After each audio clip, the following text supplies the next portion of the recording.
जयपुर विकास प्राधिकरण के खजाने में 700 करोड़ रुपए देने वाली मौके की योजना पर पिछली कांग्रेस राज में कोई काम नहीं हुआ। जेडीए के जिम्मेदार अधिकारी योजना को लेकर लापरवाह हैं। नतीजतन योजना के लिए जमीन गवा देने वाले किसानों को मुआवजे का लंबे समय से इंतजार है। क्या है पूरा मामला, जानने के लिए देखिए फर्स्ट इंडिया न्यूज की एक खास रिपोर्ट। जयपुर की मुख्य सीकर रोड पर ग्राम नींदड़ में जेडीए ने 14 साल पहले यहां बड़ी आवासीय योजना प्रस्तावित की थी। कई किसानों से योजना के नाम पर उनकी जमीन भी ले ली गई।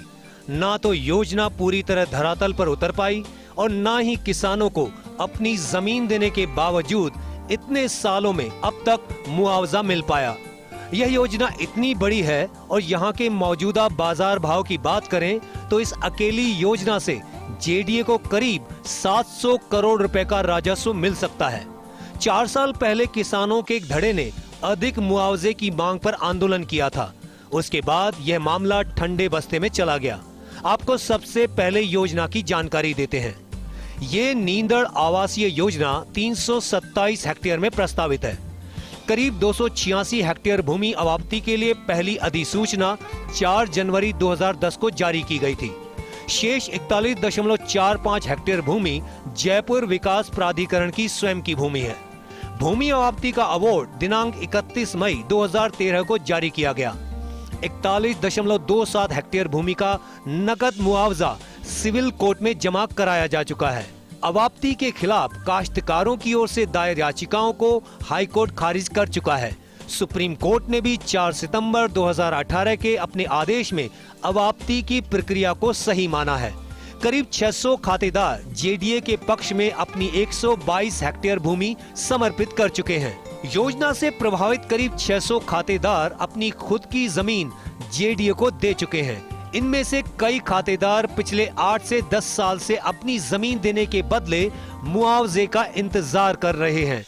जल्द मुआवजा देने की मांग को लेकर नींदड़ आरक्षण पत्रधारी किसान संघर्ष समिति की ओर से मुख्यमंत्री भजनलाल शर्मा को ज्ञापन भी दिया गया। जमीन देने वाले करीब 450 खातेदारों को जेडीए आरक्षण पत्र जारी कर चुका है। इन खातेदारों को 20% आवासीय और 5% व्यावसायिक भूमि देने का आरक्षण पत्र दे चुका है।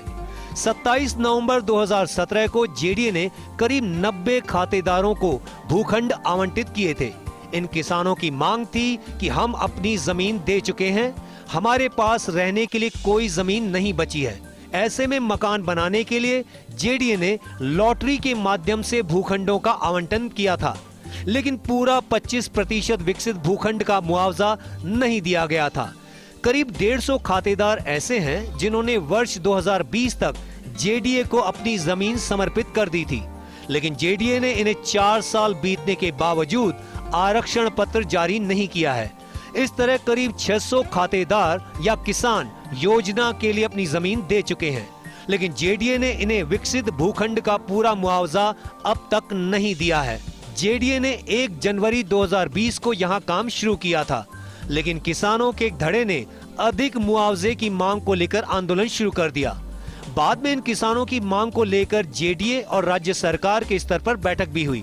इसके बाद यह मामला ठंडे बस्ते में चला गया। जयपुर विकास प्राधिकरण एवं सरकार में विश्वास रखते हुए नींदड़ आवासीय योजना में लगभग 600 किसानों ने अपनी जमीन समर्पित कर दी और उसके बदले 20% विकसित भूमि आवासीय एवं 5% विकसित भूमि व्यावसायिक जेडीए के द्वारा आरक्षण पत्र के माध्यम से वायदा किया गया, जो कि पिछले 10 साल से आज तक मात्र 92 प्लॉट देकर के किसी भी किसान को संपूर्ण मुआवजा स्वरूप विकसित भूमि नहीं दी गई और किसान अपनी विकसित भूमि लेने के लिए जेडीए व सरकार के पीछे चक्कर काट रहा है। इस मौके की भूमि पर प्रस्तावित यह नींदड़ आवासीय योजना जेडीए का खजाना भर सकती है। आपको बताते हैं कि किस तरह से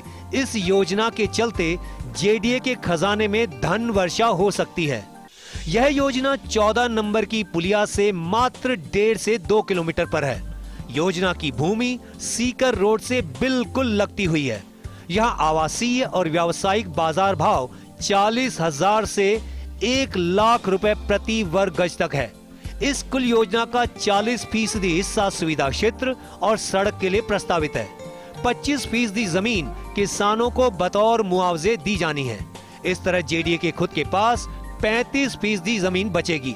अगर यहाँ बाजार भाव औसतन 50,000 रुपए प्रति वर्ग गज माने तो जेडीए को करीब 700 करोड़ रुपए का राजस्व मिल सकता है।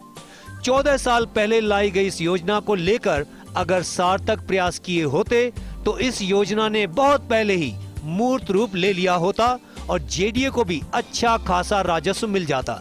मुआवजे का इंतजार कर रहे किसानों को अब प्रदेश की नई सरकार से बड़ी उम्मीदें हैं।